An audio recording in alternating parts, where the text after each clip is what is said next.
The word of the Lord came to me. Son of man, prophesy against the shepherds of Israel. Prophesy and say to them, this is what the sovereign Lord says. Woe to you, shepherds of Israel, who only take care of yourselves. Should not shepherds take care of the flock? You eat the curds, clothe yourselves with the wool, and slaughter the choice animals, but you do not take care of the flock. You have not strengthened the weak, or healed the sick, or bound up the injured. You have not brought back the strays, or searched for the lost. You have ruled them harshly and brutally. So they were scattered because there was no shepherd, and when they were scattered, they became food for all the wild animals. My sheep wandered all over the mountains and on every high hill. They were scattered over the whole earth, and no one searched or looked for them. Therefore, you shepherds, hear the word of the Lord. As surely as I live, declares the sovereign Lord, because my flock lacks a shepherd, and so has been plundered and has become food for all the wild animals, and because my shepherds did not search for my flock, but cared for themselves rather than for my flock, therefore, you shepherds, hear the word of the Lord. This is what the sovereign Lord says. I am against the shepherds and will hold them accountable for my flock. I will remove them from tending the flock so that the shepherds can no longer feed themselves. I will rescue my flock from their mouths, and it will no longer be food for them. For this is what the sovereign Lord says. I myself will search for my sheep and look for them. As a shepherd looks after his scattered flock when he is with them, so I will look after my sheep. I will rescue them from all the places where they were scattered on a day of clouds and darkness. I will bring them out from the nations and gather them from the countries, and I will bring them into their own land. I will pasture them on the mountains of Israel, in the ravines, and in all the settlements in the land. I will tend them in good pasture, and the mountain heights of Israel will be their grazing land. There they will lie down in good grazing land, and there they will feed in a rich pasture on the mountains of Israel. I myself will tend my sheep and have them lie down, declares the sovereign Lord. I will search for the lost and bring back the strays. I will bind up the injured and strengthen the weak, but the sleek and the strong I will destroy. I will shepherd the flock with justice. As for you, my flock, this is what the sovereign Lord says. I will judge between one sheep and another, between rams and goats. Is it not enough for you to feed on the good pasture? Must you also trample the rest of your pasture with your feet? Is it not enough for you to drink clear water? Must you also muddy the rest with your feet? Must my flock feed on what you have trampled and drink what you have muddied with your feet? Therefore, this is what the sovereign Lord says to them. See, I myself will judge between the fat sheep and the lean sheep, because you shove with flank and shoulder, butting all the weak sheep with your horns until you've driven them away.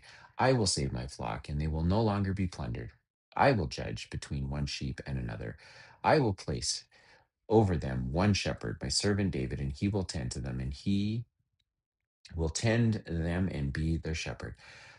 I, the Lord, will be their God, and my servant David will be prince among them. I, the Lord, have spoken. I will make a covenant of peace with them and rid the land of savage beasts so that they may live in the wilderness and sleep in the forests safely. I will make them and the blessings surrounding my hill a blessing. I will send down showers in season. There will be showers of blessing. The trees will yield their fruit, and the ground will yield its crops. The people will be secure in their land. They will know that I am the Lord, when I break the bars of their yoke and rescue them from the hands of those who enslave them. They will no longer be plundered by the nations, nor will wild animals devour them. They will live in safety, and no one will make them afraid. I will provide for them a land renowned for its crops, and they will no longer be victims of famine in the land or bear the scorn of the nations. Then they will know that I, the Lord their God, am with them, and that they, the Israelites, are my people, declares the sovereign Lord. You are my sheep, the sheep of my pasture, and I am your God, declares the sovereign Lord. That is Ezekiel 34, and there's a lot of stuff going on in there. And Ezekiel, being a prophet, was speaking that the shepherds of Israel, meaning the leaders and the rulers of Israel, were not taking care of the flock. And so in this passage, we hear um, Ezekiel speaking to both the shepherds, and then when he's done talking to the shepherds, and we'll get to that in a second, then he talks to the flock. So there's sort of two things happening here, but I'm looking at it through the lens of what does it mean to be talking to the shepherds, and as a business owner, that's how I would view myself. And so Just some quick points here. The Lord says you're not strengthening the weak or healing the sick or binding up the injured. You've not brought back the strays or searched for the lost. You ruled harshly and brutally. But what does it mean to take care of a flock? What does it mean to create a business that cares for its people? There's this idea in Ezekiel 34, if I just kind of go back up to the top, where it says, "You eat the curds, clothe yourself with the wool, and slaughter the choice of animals, but you don't take care of the flock." And this idea that, as business owners, my experience has been that generally business owners will say, "Well, I'm the one bearing all the risk. I'm the one putting up all the capital. Therefore, whatever I say goes." I've also discovered in my own life that without the people, without the resources, there is no business. And so while I may be taking on risk, I'm simply taking on a different kind of risk. The people that work for me are at risk as well. If they're not able to provide, if we're not able to build a valuable business that's profitable, then they won't be able to survive. They're going to have to go find somewhere else to be as well. So I don't view that just because I'm a business owner that's put up the capital and taken the risk, that somehow that makes me the smartest person in the room. Certainly, it gives me some authority, but with that authority comes responsibility, and that responsibility to me is to use that to serve people. I think that a lack of profitability or value creation would be the result of not tending to the flock.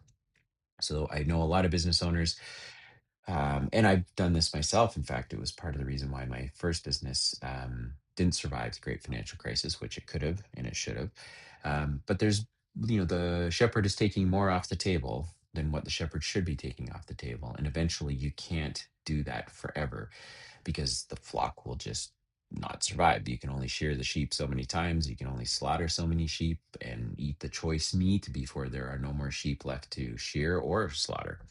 Eventually, if you don't take care of them, your flock won't produce anything.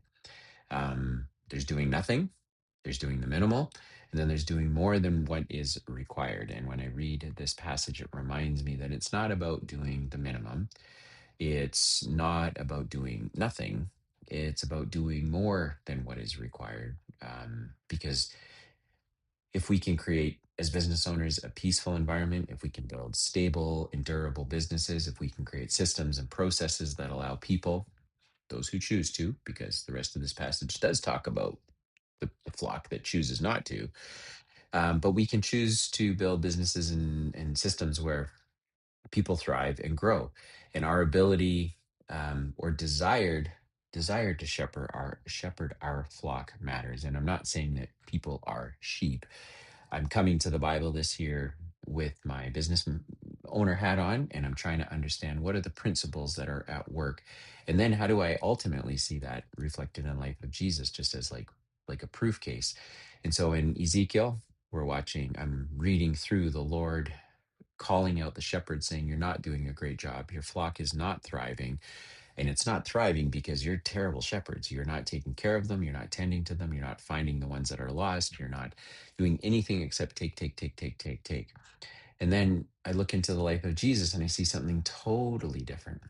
And I see this idea that in John 10:11 to 15, Jesus contrasts himself with like a person who's been hired as the shepherd who gives his life for the sheep. Whereas, when there's difficulty that's encountered, Jesus is the one that goes out to find and deal with the difficulty. Whereas, like a hired shepherd, someone who doesn't really have a vested interest in the outcome, they're just going to run at the first sign of danger.